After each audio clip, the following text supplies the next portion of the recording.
केंद्रीय गृहमंत्री अमित शहांनी लालबागच्या राजाचं दर्शन घेतलं आणि यावेळी राज्याचे मुख्यमंत्री एकनाथ शिंदे आणि उपमुख्यमंत्री देवेंद्र फडणवीसही त्यांच्याबरोबर उपस्थित होते। अमित शहांची पत्नी आणि नातही यावेळी त्यांच्याबरोबर उपस्थित होते। अमित शहा दर्शनासाठी येणार असल्याने लालबागमध्ये काही वेळाकरता सामान्य गणेश भक्तांकरता दर्शन बंद ठेवण्यात आलं होतं।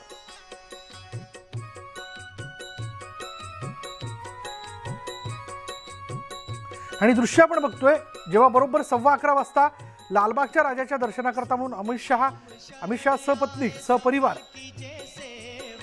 इथे उपस्थित झाले। दरवर्षी खरं तर अमित शहा न चुकता इथे येतात, पण गेल्या 2 वर्षापासून आपण बघितलं कोरोनामुळे निर्बंध होते।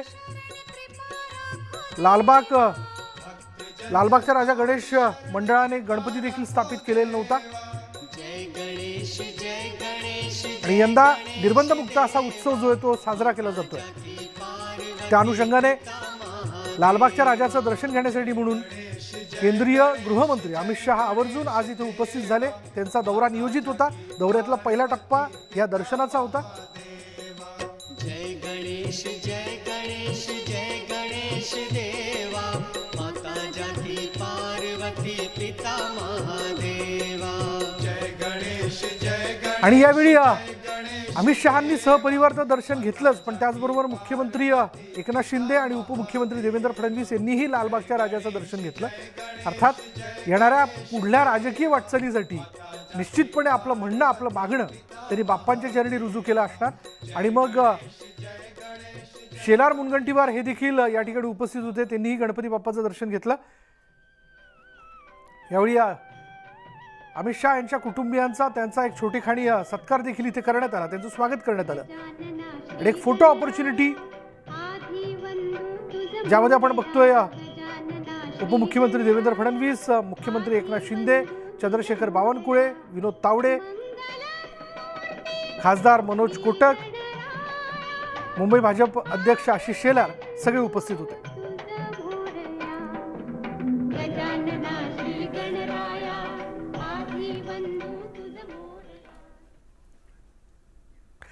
भाजपचं मिशन मुंबई महापालिका सुरू झाले।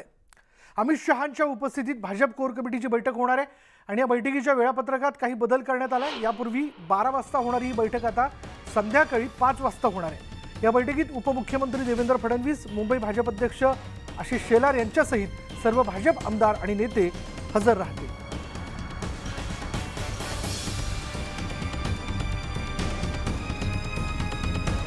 मुंबई महापालिकेसाठी आता भाजपच्या वतीने मोर्चे बांधणी केली जाते आणि त्याची सुरुवातच आजपासून झाली असं आपण म्हणू शकतो। अर्थात त्याच्याबद्दलची चर्चा गेल्या काही महिन्यापासून सुरू होती।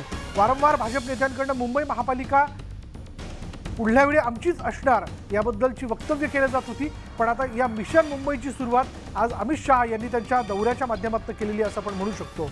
भाजपचं मिशन मुंबई महापालिका सुरू झाले। अमित शहांच्या उपस्थितीत भाजप कोर कमिटीची बैठक आज पार पडते।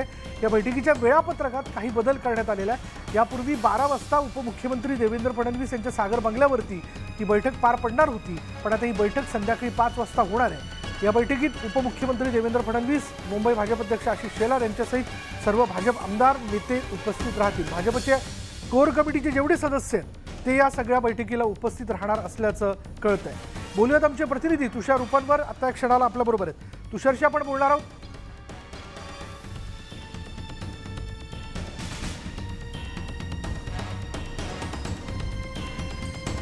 त्यामुळे या बैठकीमध्ये आपण बघतोय भाजपच्या कोर कमिटीचे सगळे सदस्य उपस्थित राहतील। त्याचबरोबर या बैठकीच्या वेळेत बदल करण्यात आल्याचं आपण बघतोय। बैठक ठरल्याप्रमाणे 12 वाजता सागर बंगल्यावर म्हणजे उपमुख्यमंत्री देवेंद्र फडणवीस यांच्या बंगल्यावरती पार पडणार होती, पण आता ही बैठक जी आहे ती 5 वाजता सागर बंगल्यावरती पार पडेल। बोलूयात आमचे प्रतिनिधी तुषार रूपांवर आपल्या बरोबर आहेत। तुषार, या बैठकीच्या वेळेत बदल करण्याचं नेमकं कारण काय? विशाल, आपण जर पाहिलं असेल तर आता बँड्रा या ठिकाणून अमित शहा पुन्हा मलबार हिल या ठिकाणी निघालेले आहेत।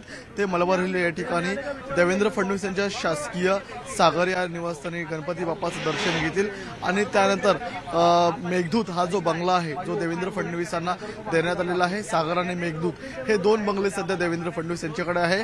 मेघदूत बंगल्यावरती सध्या प्रशासकीय सर्व कामकाज आपल्याला गेल्या अनेक दिवसांपासून उपमुख्यमंत्र्यांचं चालू असल्याचं पाहायला मिळतं।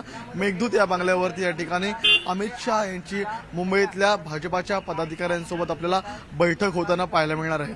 या बैठकीमध्ये प्रामुख्याने मुंबई महानगरपालिका निवडणुकी संदर्भातलं या ठिकाणी चर्चा होताना पाहायला मिळणार आहे आणि या बैठकीमध्ये मुंबई महानगरपालिकेमध्ये भाजपा कशा प्रकारे या ठिकाणी भगवा झेंडा फडकवेल त्या संदर्भातली रणनीती या बैठकीमध्ये आपल्याला ठरताना पाहायला मिळणार आहे। सध्याचे आपण जर दृश्य पाहत असाल तर या ठिकाणी सागर या निवासस्थानी या ठिकाणी सर्व भाजपाचे प्रमुख नेते पोहोचताना पाहायला मिळतात। काही वेळापूर्वीच किरीट सोमय्या हे देखील पोहोचले। आता आपण जर पाहत असाल तर या ठिकाणी प्रवीण दरेकर हे सुद्धा या ठिकाणी सागर या निवासस्थानी पोहोचलेले आहेत। मुंबईतले सर्व प्रमुख नेते सागर या निवासस्थानी देवेंद्र फडणवीसांच्या आपल्याला पोहोचताना पाहायला मिळतात। थोड्याच वेळामध्ये या ठिकाणी उपमुख्यमंत्री देवेंद्र फडणवीस हे देखील पोहोचतील। देवेंद्र फडणवीस, आशिष शेलार आणि चंद्रशेखर बावनकुळे हे तीनही प्रमुख नेते आपल्याला अमित शहा यांच्यासोबत मुंबईच्या दौऱ्यामध्ये असल्याचं पाहायला मिळतंय। काही वेळामध्येच आता स्वतः अमित शहा सागर या निवासस्थानी पोहोचताना पाहायला मिळेल। पण म्हणजे आता 12 वाजता भलेही सगळे भाजपचे महत्वाचे नेते इथे बंगल्यावरती येत असले तर बैठक आता होणार नाही, म्हणजे आता फक्त गणपती बाप्पाचं दर्शन घेणार आहेत अमित शहा। विशाल, आता 12 वाजता गणपती बाप्पाचं अमित शहा दर्शन घेतील आणि दर्शन झाल्यानंतर 12 ते 2 या 2 तासांमध्ये सुरुवातीला मुंबई महानगरपालिका निवडणूक संदर्भातली महत्त्वपूर्ण बैठक आता आपल्याला सागर या निवासस्थानी पार पडताना पाहायला मिळणार आहे। प्रामुख्याने या 2 तासांच्या बैठकीमध्ये मुंबई महानगरपालिकेचं मिशन हे भाजपासमोर आहे। येणाऱ्या महानगरपालिका निवडणुकीमध्ये भाजपाचा महापौर बसवायचाच हे ध्येय आपल्याला भाजपाने घेतल्याचं पाहायला मिळते। त्यामुळे 2 तासांमध्ये मुंबई भाजपा अध्यक्ष आशिष शेलार असतील, मुंबई प्रदेश अध्यक्ष या ठिकाणी चंद्रशेखर बावनकुळे असतील, उपमुख्यमंत्री देवेंद्र फडणवीस असतील, यांच्यासहित सर्व भाजपाचे प्रमुख नेते, मंत्री मंगलप्रभात लोढा या सर्वांचा यामध्ये आपल्याला सहभाग असणार आहे। या बैठकीमध्ये प्रामुख्याने मुंबई महानगरपालिका निवडणुकीमध्ये भाजपा कशा प्रकारे विजय मिळवेल या संदर्भातली चर्चा आपल्याला होताना पाहायला मिळणार आहे। त्याचप्रमाणे गेल्या काही दिवसांपासून राज ठाकरे यांच्या भेटीसाठी आपल्याला देवेंद्र फडणवीस, बावनकुळे, आशिष शेलार पोहोचताना पाहायला मिळत होते। त्यामुळे मनसेला सोबत घ्यायचं का हा देखील प्रश्न आहे। त्यामुळे या बैठकीमध्ये या संदर्भातली चर्चा होऊ शकते। मंत्री गिरीश महाजन हे देखील आता सागर या निवासस्थानी दाखल झालेले आहेत। सर्व प्रमुख नेते आता सागर या निवासस्थानी आपल्याला पोहोचताना पाहायला मिळत आहेत। कोणत्याही क्षणी अमित शहा जेव्हा सागर या निवासस्थानी पोहोचतील तेव्हा त्यांची सुरुवातीला 12 वाजता दर्शन घेतल्यानंतर बैठक होईल आणि पुन्हा 5 वाजता भाजपाच्या कोर कमिटीसोबत आपल्याला बैठक होताना पाहायला मिळणार आहे।